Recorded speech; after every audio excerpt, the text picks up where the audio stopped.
Hello my dear friends, you're in the Military Summary channel. In this video we're going to discuss the most important events that took place during the previous 12 hours. We have lots of very interesting updates, so let's start. And first let's talk about Ukraine and about Kyiv. We have a lot of updates, and the most important is that Biden administration preparing another 725 million in weapons for Ukraine, including landmines. That was stated by Reuters, which means that most likely by the 20th of January the Ukrainians will have additional weapon, additional resources to both attack the Russians and to defend themselves. Furthermore, the Western countries reported and asked Ukraine to lower mobilization age to 18. US pressuring Ukraine. Russia's army has effectively made steady progress in the east and in the beginning to push back to Ukraine line in Kursk. Mobilization and increase is personnel, according to its official, could make a significant difference. The Biden administration is urging Ukraine to quickly increase the size of its army by lowering the age of the conscription from 25 to 18, sources tell the Associated Press and Reuters. So this is the situation. Currently it's very difficult to understand what the Ukrainians are going to do this right now, because the Ukrainians are asking weapon. They're saying that there is no problem with personnel, with the number of forces. There is a problem with weapon. Sometimes Ukrainians are saying that they mobilize people and they don't have enough weapon to equip them. But now the Ukrainians began spreading the information that if Ukrainians want to hold their lines in the Kursk direction, they need to start the mobilization process, and that they need to lower the age of mobilization. Anyway, let's see what is going to be next, but I believe that the main reason of lowering of the age of mobilization is the casualties that Ukrainians suffered since the beginning of the special military operation. For example, The Economist reported that since the beginning of the special military operation, Ukrainians lost up to 500,000 people. So according to them, at least 100,000 Ukrainian soldiers died during the war with Russia, and another 400,000 were seriously wounded and can no longer fight. So these are the numbers that were provided by The Economist, but when talking about the Ministry of Defense report, daily reports, and when summarize numbers they have provided us since the beginning of the special military operation, then according to the Ministry of Defense, the total losses of the Ukrainians is already more than 920,000 soldiers. So probably during December and somewhere in the early January, the Russians will cross 1 million losses since the beginning of the special military operation. Obviously the number is terrible. Now let's move to the ground things, to the military things. According to information we have, during the previous nights the Russians launched another massive missile strike all over the entire territory of Ukraine. The Russians were using the significant number of cruise missiles, ballistic missiles, and of course drones. And according to information we have, and according to Ukrainian sources, energy facilities in Ukraine have been subjected to a massive attack through the country. That was stated by the Ministry of Energy. As for geolocations, as for videos with explosions, probably during the day we're going to receive some videos, but as for the morning of the 28th of November, we have just one video that showed us the flight of Russian cruise missiles in the western direction, somewhere around the eastern or the southern part of Ukraine. Two cruise missiles you can see in this video, and here goes probably the third one. So this is the situation, and for now no explosions, no video with explosions, and that can confirm damage the Russians managed to deal to the energy facilities. Now let's discuss the situation on the ground, and first we're going to talk about the South Donetsk direction.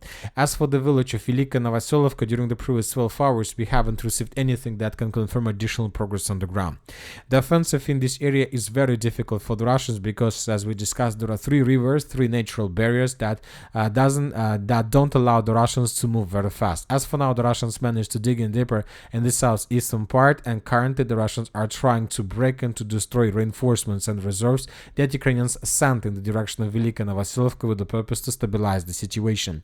As for the Uspienovka stronghold, the Russians continue clearing an assault operation in the village of Ilinka. Today we got another video In this video, we can see several Russian tanks under Ukraine artillery fire and mortar fire and FPV drone attacks were moving in the direction of the northern part of Vilinka, and the Russians managed to reach the outskirts of the settlement, and the Russians managed to land infantry. Based on this video, we have adjusted the map, we have adjusted a small part of Ilinka in Russian favor. Most likely, there are still presence of Ukrainians in the rest of Vilinka and in the village of Elizavetovka, but I'll remind you that according to different mappers, these villages were captured by the Russians. As for now, we still haven't received anything that can confirm this. As for now, we continue receiving updates that confirm the Ukrainian presence there and the Russian assault operation. As for the settlement of Kurakhova, during the previous 24 hours, no additional progress of Russian forces was recorded, which means that there are very heavy clashes right now as well. The Ukrainians managed to introduce additional reinforcements and reserves with the purpose to stabilize the situation. Probably the main purpose for the Ukrainians right now is to get the additional military package, probably to clarify the targets deep inside of Russia, and maybe after that the Ukrainians will retreat. As for now, there are very heavy clashes. We receive the video from the village of Berestki that was published by the 114th Motor Rifle Brigade, separate Motor Rifle Brigade. In this video, we can see lots of episodes of clashes on the territory of the settlement. As you can see, the video was dated on the 27th of November. In this video, we can see a lot of episodes of how the Russians were attacking Ukrainian positions, Ukrainian strongholds. We can see the cleanup operation, and in the final part of the video, we can see the Russian flag that was raised probably in the most northwestern part of the settlement. So we're talking about this point. Based on this video, we have adjusted the map, we have adjusted the village of Berestki in Russian favor, but I still have some doubts whether the Russians managed to take the company stronghold in the most western part of the settlement. So for now, either we need to wait for additional update from the Minister of Defense of Russian Federation to color the village of Berestki completely, or let's wait for video with some flag. The Ukrainians continue preparation of their defense in the village of Sukhiyaly, in the village of Stary Terny. Currently, this dense network of the fortifications is the last defense line before the entire Kurakhova direction collapse. So let's wait and see what is going to be next.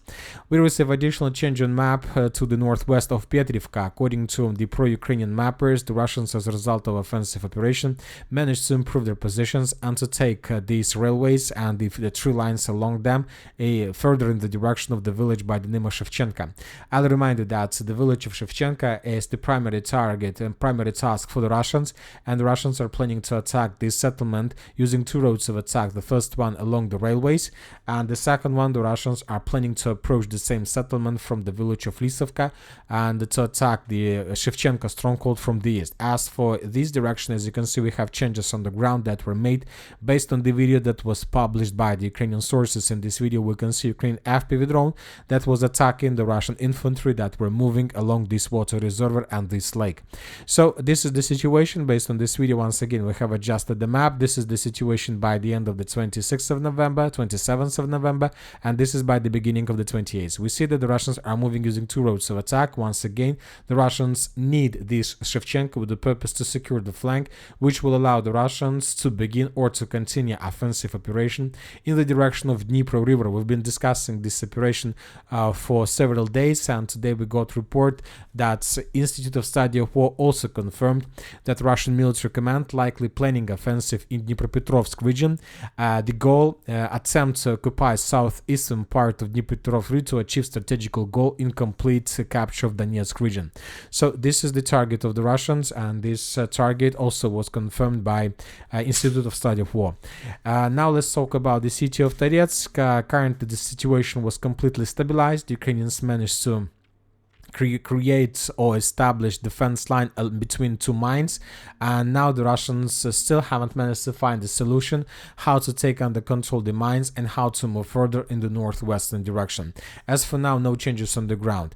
Chasiv Yar, the same story, nothing special. Siver's direction, nothing special. As for the Kupinsk direction, the same story. During the previous 12 hours, we haven't received anything interesting. As for the Sudzha direction and the Kursk area, we got video. The Russians Ukrainians, as a result of reconnaissance operation, managed to discover 2 HIMARS systems of the armored force of Ukraine, and as a result of double Iskander strike, both systems were destroyed. And we see that Ukrainians most likely are planning to resume their counterattacks or attacks on the Russian forces, or they try to bring as many as possible artillery systems to slow the Russians' progress, because we know that currently there are very heavy clashes for the village of Sverdlikova. And today we got confirmation from pro-Ukrainian mappers that the Russians managed to take under control the village of Darina, which means that if Ukrainians confirm this, that means that the Russians probably are much further in the eastern direction. Now let's move to the Middle East, because we also continue receiving very interesting updates from this territory. According to information we have, after the signing of the ceasefire agreement between the Lebanon and Israel, the Israeli forces began retreating in the southern direction, and during the next 60 days, most likely, the Israelis will abandon their positions in the southern Lebanon.